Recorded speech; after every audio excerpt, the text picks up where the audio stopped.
উফ, আপনি আমার পমপমে কেন হাত দিচ্ছেন? হাতই তো দিচ্ছি, কামড়াচ্ছি নাকি শুনি?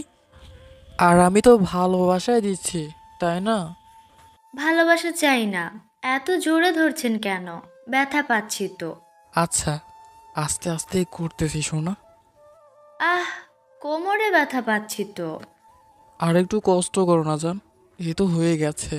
ডক্টর, আপনি কি এটা বেডরুম পাইছেন? Leave me.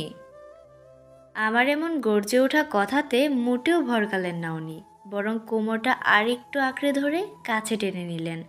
চুলগুলো নিজের আঙ্গুলের সাহায্যে কানের পেছনে গুজে দিতে দিতে বললেন, তোরে বলছি এত কিছু খেয়াল করতে।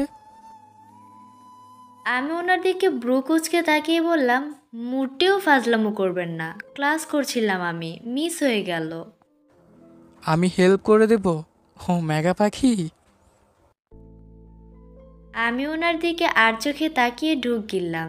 তারপর নিচের দিকে তাকিয়ে বলতে লাগলাম, লাগবে না।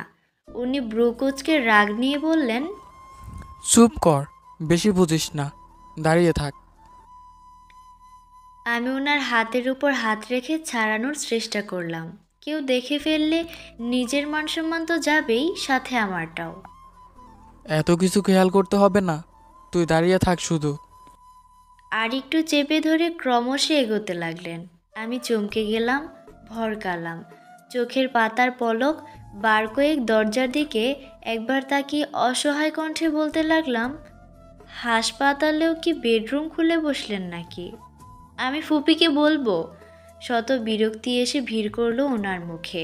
বেশ বিরক্তি নিয়ে বললেন, যা বল তোর পুপিকে, আমি ভয় পাই না। ছাড়ুন আমাকে, আমি কল করব। উনি বাঁকা হাসলেন। শাড়ি ভেদ করে উভয় স্পর্শ করলেন। নিজেকে কি আমার থেকে বড় চালাক মনে করিস? আমি ওনার হাতটা সরিয়ে দিতে লাগলাম। হাত সরান। হুম হুম। সরান না। না, সাগরে কও না, নেবা। বুঝলাম। উনি থামবে না। নিজের মতো আবারও এগিয়ে আসার চেষ্টা করছে। এদিকে লজ্জায় পড়ব ভেবে নিজেকে গুটিয়ে নেওয়া আমি ততক্ষণ ফোন দিয়ে আটতে ব্যস্ত। অবশেষে ঠোঁট স্পর্শ করার আগেই আমি চিল্লিয়ে বলে উঠলাম, আরে ইরা, তুই? আমার কথা শুনে কিছুটা দূরে সরলেন তানভীর ভাই। তবে ছাড়লেন না। আমার মুখের দিকে তাকিয়ে বললেন, মুডের 12টা না বাজারে চলে না। আমি নিজেকে ছাড়িয়ে কিছু দূর সরে বললাম, এখানে, এই হাসপাতালে মুড দেখানো যাবে না। তুমি বললে হলো। অবশ্যই। তানভীর ব্রুকুচকে ধমকের সরে বললেন, এই, তুই একটা পিচ্ছি মেয়ে হয়ে আমার মুখের ওপর কথা বলিস? সাহস কত বড়!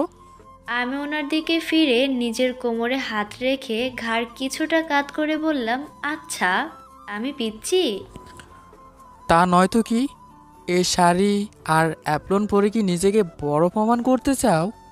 আচ্ছা, ভালো তো, আমি পিচ্ছি। আরেকবার আইসেন আমার সাথে বড়দের কাজ করতে। বলেই শাড়ির কোচে ধরে পেছনে ফিরলাম আমি। দরজা খুলে বাইরে যাওয়ার প্ল্যান আছে। একটু এগোতেই তানভীর ভাই দৌড়ে এসে আমার কোমরে ধরে উপরে তুলে ফেললেন। ভয়ে হালকা চেঁচালাম আমি। উনি টেবিলের উপরে সুন্দর করে বসিয়ে বললেন, আমি তো মজা করছিলাম, মেঘা পাখি।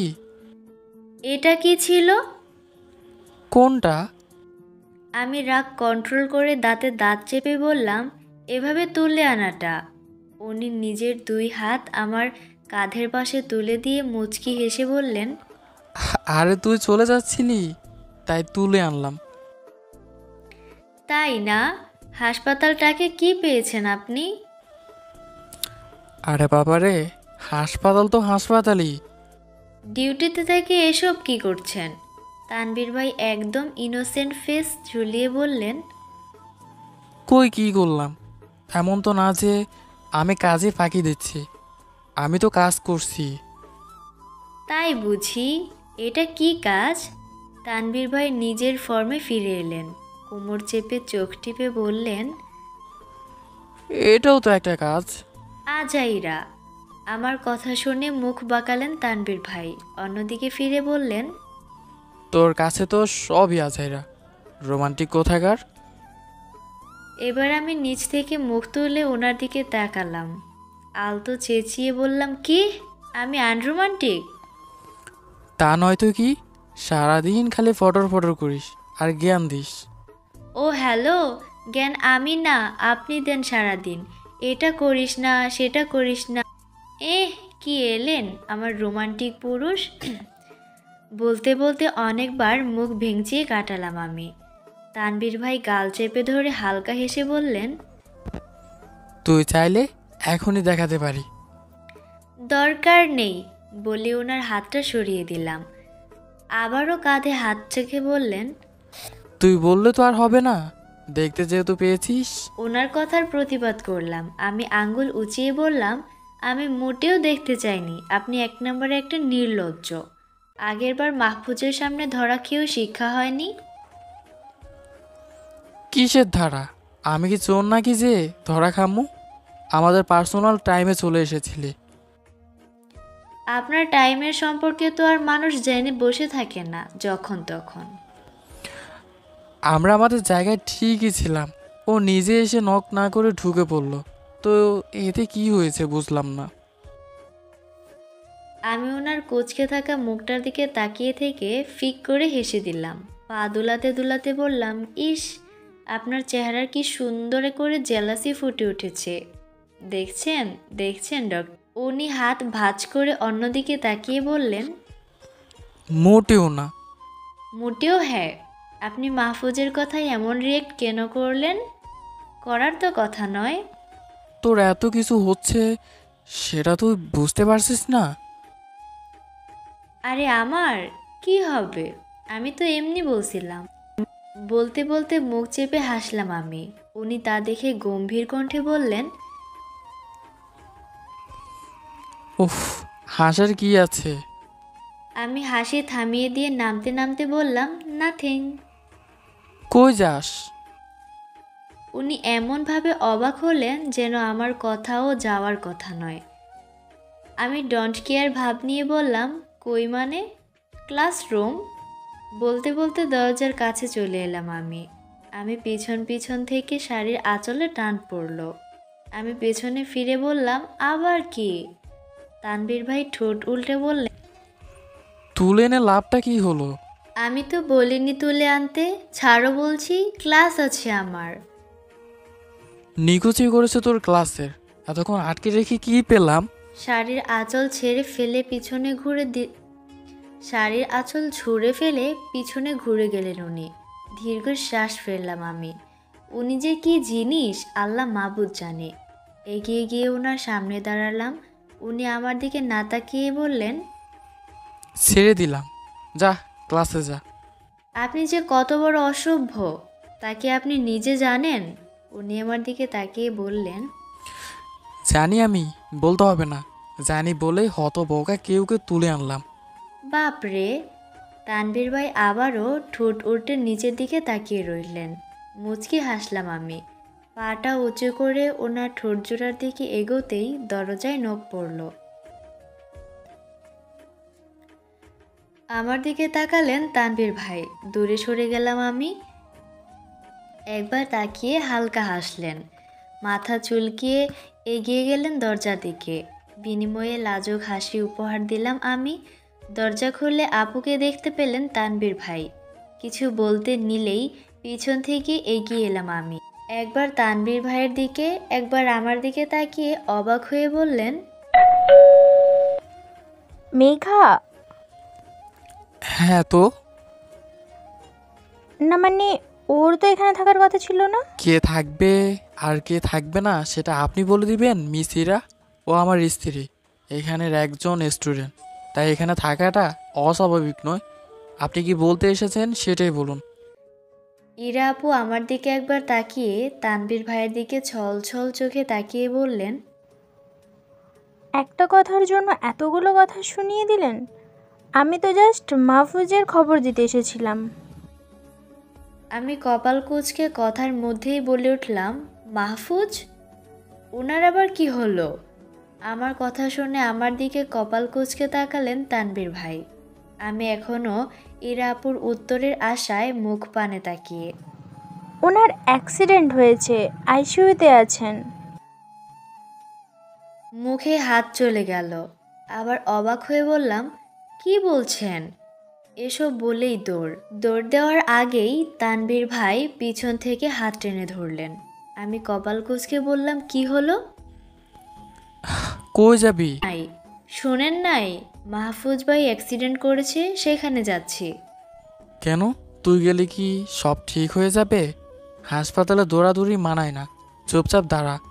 কিন্তু একদম চুপ, অসহ্য। তানভীর ভাইয়ের আপুকে ইশারা করে বললেন, তুমিও যাও, আমরা আসছি। ওনার বাবা মাকে খবর দিতে হবে। জি। বলেই ইরা আপু চলে গেলেন। আমি আবারও যেতে নিলেই তানভীর ভাই ডেকে বললেন, ওই যেতে বলছি আমি। কি শুরু করেছেন আপনি? একটা মানুষ অসুস্থ, তাও আপনি এমন করছেন? এখন আমি খারাপ? আশ্চর্য, আমি কি সেটা বলেছি? দেখেই বোঝা যাচ্ছে আইসিইউ থেকে বের হতে দিচ্ছিস না, যেন তুই গেলে ঠিক হয়ে যাবে। উনি কিছুক্ষণ আমার দিকে কপাল কুঁচকে তাকিয়ে রইল, যেন ভীষণ বিরক্ত উনি। আরেকবার তাড়া দিতেই বললেন, চল চল। বাসায় এসেছি সন্ধ্যায়। মাহফুজ একসময় তো আমার টিচার ছিল, তাছাড়া আমার ফ্যামিলি তো ভালো করেই পরিচিত ওনার সাথে। সেই যাবে ভালোই খাতির। এমন করতো, অ্যাক্সিডেন্টের খবর শুনে সবাই হন্তদন্ত হয়ে গিয়েছিল সেখানে। আমি এক্সট্রা ক্লাস করে বাসায় ফিরলাম। এখন তো তানভীর ভাইয়ের জন্যই ক্লাসটা মিস হল। কোচও হেল্প করবেন উনি, এক্সামের আগে সুন্দর করে বলবেন, বউ বলে ভাবিস না তোকে নোটস দিয়ে অথবা এক্সাম হলে হেল্প করব আমি। এতটা চূড়ামি বুদ্ধি আমার নাই, নিজেটা নিজে বড়, তাই নিজেই কালেক্ট করতে হবে। ভাবতে ভাবতে দীর্ঘশ্বাস ফেললাম আমি। ফ্রেশ হয়ে ওয়াশরুম থেকে বের হতেই বিছানায় বসা অবস্থায় জাহাঙ্গীর ভাইকে দেখতে পেলাম। ওনার তো এত তাড়াতাড়ি বাসায় আসার কথা নয় ভেবে অবাক হলাম আমি। অবাক হয়ে বললাম, আপনি আজ এত জলদি? উনি কিছু না বলে আমাকে পাশ করে ওয়াশরুমে চলে গেলেন। বুঝলাম না, রাগ করলেন নাকি? উত্তর দিল না। ওনার জন্য কফি আনতে গেলাম আমি। রুমে আসতেই তানভীর ভাইকে আমি বিছানায় বসে ল্যাপটপ হাতে ঘোরাঘুরি করতে দেখলাম। তোর থেকে এখনো পানি পড়ছে। আশ্চর্য, আসল মুছতে ডাকলেন না? এই লোকের যে কখন কি হয়। কফি কাপ টেবিলে রেখে তার হাতে এগিয়ে গেলাম আমি। ওনার মাথায় হাত বুলিয়ে দিতেই সরে গেলেন। আমি অবাক হয়ে বললাম, কি হলো? তানভীর ভাই কিছুই বললেন না, ল্যাপটপের দিকে তাকিয়ে আছেন। আমি আবারও চুলে হাত দিতেই উনি সরিয়ে দিলেন। আমি রেগে বললাম, কি হচ্ছে কি? নাথিং। সরে যাচ্ছেন কেন? কাজ করছি আমি। এখন আপনার কাজ? আপনার যে অল্পতেই ঠান্ডা লেগে যায় সেই খেয়াল আছে? এখনই হাসি দিতে লাগবেন। এদিকে আসুন। ল্যাপটপের দিকে চোখ রেখে বললেন, লাগবে না আমার, ঠিক আছে। বলতে বলতে শাড়ির আঁচল কোমরে গুজে বিছানায় উঠে বসে পড়লাম। ওনার পেছনে গিয়ে আস্তে আস্তে চুল মুছতে লাগলাম। এবার আর কিছু বললেন না উনি। কিছুক্ষণ পর ওনার দিকে এগিয়ে দিলাম, নিন কফি খান। চাই না আমার। নিতেই হবে, কষ্ট করে বানাই। লাগবে না বললাম তো। নিন। উনি আর কিছু না বলে কফিতে চুমুক দিলেন। আমি ওনার দিকে উত্তরের আশায় তাকিয়ে আছি। কফি শেষ করে কিছু না বলায় মুখের হাসি মিলিয়ে গেল আমার। উনি ল্যাপটপের দিকেই তাকিয়ে বললেন, কিভাবে? ল্যাপটপের সমস্যা হচ্ছে, সরো। আত্মগোপনে চলে আসাই সমস্যা হচ্ছে। কেমন লাগে, কি করেন? উনি আমাকে সরিয়ে দিলেন। আমি রেগে গেলাম। ল্যাপটপ টান দিয়ে সরিয়ে কুলে বসে পড়লাম। উনি কপাল কুঁচকে তাকিয়ে বললেন, এগুলো কি? এটা নতুন কি? আপনি তো রোজ এভাবে কুলে বসিয়ে কফির বেশ প্রশংসা করেন, আজ হঠাৎ কি হলো? বললাম তো মুড নেই, কাজ করতে দে, সর এবার।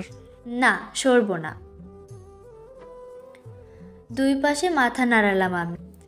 উনি আমার কোমরে হাত রেখে খামচে ধরে বললেন, আমি কিছু বলতে যাব তখনই ওনার ঘাড়ে ব্যান্ডেজের দিকে তাকিয়ে আমার চোখ পড়ল। কাছে না আসলে সেটা চোখে পড়বে না। আমি ভ্রু কুঁচকে বললাম, এটা কি? কি হয়েছে? উনি আমার হাত ছেড়ে উঠে বসে পড়লেন। কিছু না, আমি স্পষ্ট ব্যান্ডেজ দেখেছি। দেখতে দিন কি হয়েছে। বলছি, দেখান কি হয়েছে, কোথায় লেগেছে? বেশি কিছু না, এর মধ্যে হাঁটার সময় কেউ খামচে ধরেছিল। ও মা, কেন? তোর মতো বোকা বুঝবে না, ছিনতাইকারী হয়তো বীরের মধ্যে মহিলা ভেবেছে। আসল কাহিনীটা হচ্ছে, মেঘার মা বাবা অনেক আগেই মারা গেছে, আর তাদের জায়গা সম্পত্তি মেঘা ও মেঘার ভাইয়ের নামে দিয়ে গিয়েছে।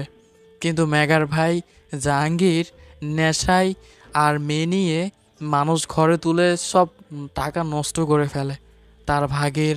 কিন্তু এদিকে মেঘা তার সব জায়গা সম্পত্তি আগলে রাখে, এবং কি তানভীরকে অনেক ভালোবাসে, আর তানভীরও তাকে অনেক অনেক ভালোবাসে।